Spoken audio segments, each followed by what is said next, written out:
Commander Alexandra Alex Mitchell stood in the doorway of the mess hall, surveying the crowded room with sharp eyes that had seen 3 combat tours. The naval amphibious base Coronado buzzed with its usual controlled chaos, SEALs, Marines, and support personnel mingling in the organized disorder of military dining. She adjusted her uniform, still crisp despite the San Diego heat, and moved toward the food line.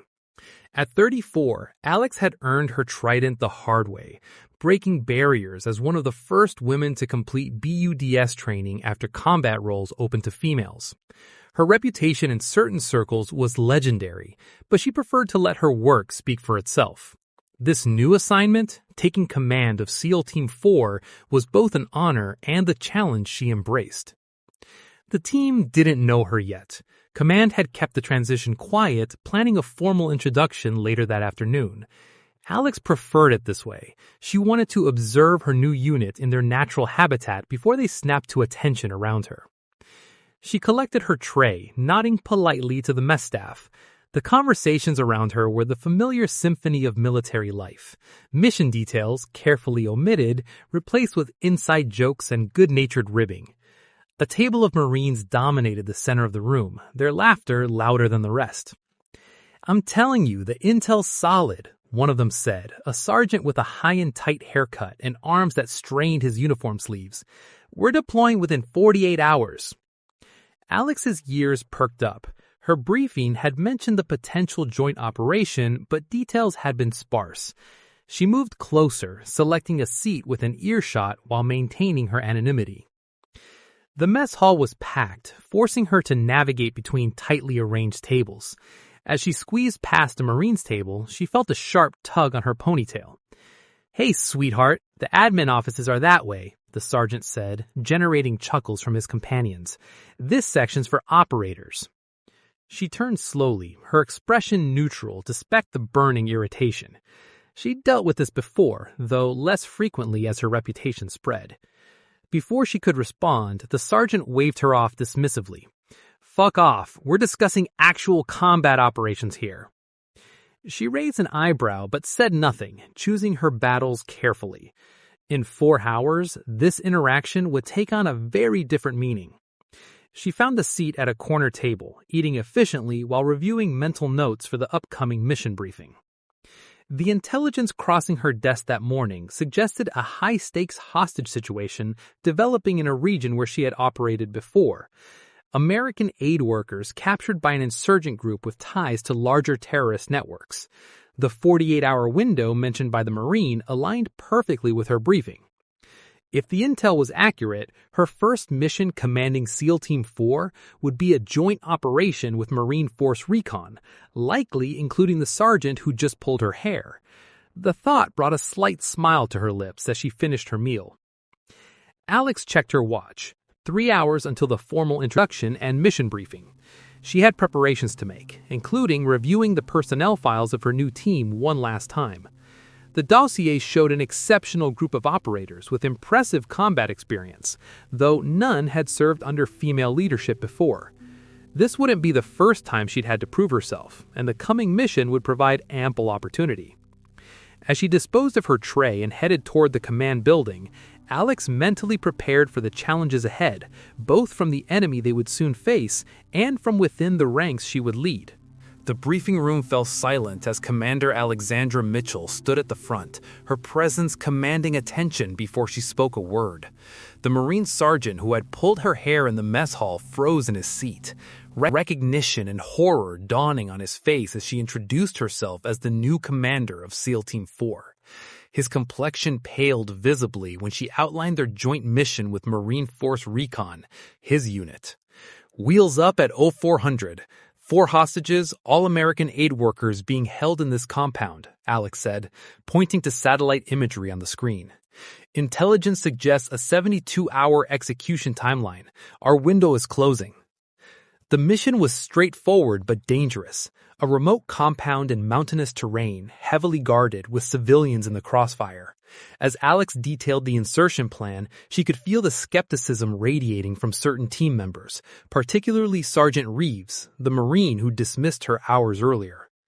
During mission prep, tension hung in the air like smoke. Alex inspected her M4 carbine methodically, checking each component with practiced precision. When she stepped onto the firing range for final weapons verification, conversation stopped. She took her position, emptied her magazine with mechanical efficiency, and pulled in the target. Perfect grouping, center mass. "Guess they taught marksmanship in admin," someone muttered, just loud enough to be heard. The helicopters cut through darkness, rotors thundering against the night sky. Inside, Alex studied her team's faces in the red glow of cabin lights. Some showed confidence in her leadership. Others, including Reeves, remained visibly doubtful. The aircraft shuddered through turbulence, and Alex used a moment to make eye contact with each operator, a silent promise to bring them home. The insertion went smoothly until it didn't. They were 2 clicks from the target when perimeter sensors they hadn't known about triggered alarms. Gunfire erupted from positions that weren't on their intelligence maps. "They knew we were coming," Alex's communications officer shouted over the chaos. Alex made split-second calculations, abandoning the original plan. "Team 2, flank east. Recon, hold its position. Team 1 with me. We're going through the front door while they're focused on the perimeter." Reeves objected immediately. "With all due respect, Commander, that's suicide." "Your objection is noted, Sergeant," Alex replied, her voice steel. "Follow your orders." The firefight intensified as they pushed forward. 2 operators took hits, non-fatal but serious enough to compromise their effectiveness. Alex led her reduced team through punishing enemy fire, using terrain features intelligence had missed but that she recognized from previous deployments in the region. They breached the compound's outer wall just as their communication link with the support team crackled with alarming news. Enemy reinforcements were inbound, 15 minutes out at most. Extraction would be compromised if they didn't move faster. Inside the compound, they encountered heavier resistance than expected. Turning a corner, Alex found herself face to face with an enemy fighter. Her weapon jammed, a rare malfunction at the worst possible moment. As she reached for her sidearm, knowing she'd be too slow, a shot rang out. The fighter dropped, revealing Sergeant Reeves behind him. Their eyes met briefly before they pressed forward, professional necessity overriding personal tension. They located the hostage room, but the door was rigged with explosives, a detail missing from their briefing. "I can disarm it," Alex said, examining the crude but effective setup. "We don't have time," Reeves countered, pointing to his watch. "Reinforcements are almost here." Alex made the call that would define her command. "Team 1, secure our exit. Reeves, cover me. Everyone else, prepare for immediate extraction with the hostages." As she worked on the explosives, gunfire intensified outside. Through her comms, she heard the situation deteriorating rapidly. The extraction helicopters were taking fire. The mission, her first command, was balancing on a knife's edge. Alex's fingers worked with surgical precision on the explosive device, sweat beading on her forehead as gunfire intensified outside the hostage room. Sergeant Reeves maintained his position at the door, picking off insurgents attempting to retake the corridor. 2 minutes to reinforcement arrival, crackled the radio. Extraction birds taking heavy fire. Almost there, Alex muttered, identifying the final wire. With a steady hand that belied the chaos around them, she completed the disarm. The door swung open to reveal 4 terrified aid workers huddled in the corner. U.S. Navy SEALs, she announced, her voice calm and authoritative. We're getting you home. As they moved to extract, an RPG hit the building's eastern wall, collapsing part of their exit route. Debris rained down, and Alex made a split-second decision to alter their escape path through a section of the compound not in their original briefing. "Commander, that area wasn't cleared," Reeves objected, genuine concern replacing his earlier skepticism. "I've operated in this region before," Alex replied, checking her ammunition. "There's a maintenance tunnel the locals use during the rainy season. It's not on our maps." Trusting her instinct meant betting all their lives. Alex took point, leading the group through narrow passages while the rest of the team formed a protective barrier around the hostages. When they encountered a locked gate, she recognized the mechanism from previous missions and bypassed it efficiently. The tunnel emerged 200 meters from their extraction point, but enemy forces had established a firing line between them and safety. The helicopters couldn't land under such heavy fire, and their window was closing fast. "We need a diversion," Alex said, assessing the situation. Without hesitation, she handed her primary weapon to Reeves. "Get the hostages to the extraction point. I'll draw their fire." Before he could protest, she was moving, using a flanking route to approach the enemy position from their blind side. Using her sidearm and grenades taken from fallen enemies, Alex created a diversion that pulled attention away from the main group. The tactic worked, but at a cost. As the hostages and team reached the helicopters, Alex took a round to her shoulder, the impact spinning her behind limited cover. Enemy fire concentrated on her position, pinning her down as the extraction birds prepared for emergency departure. Reeves, seeing her predicament from the helicopter, made his own decision.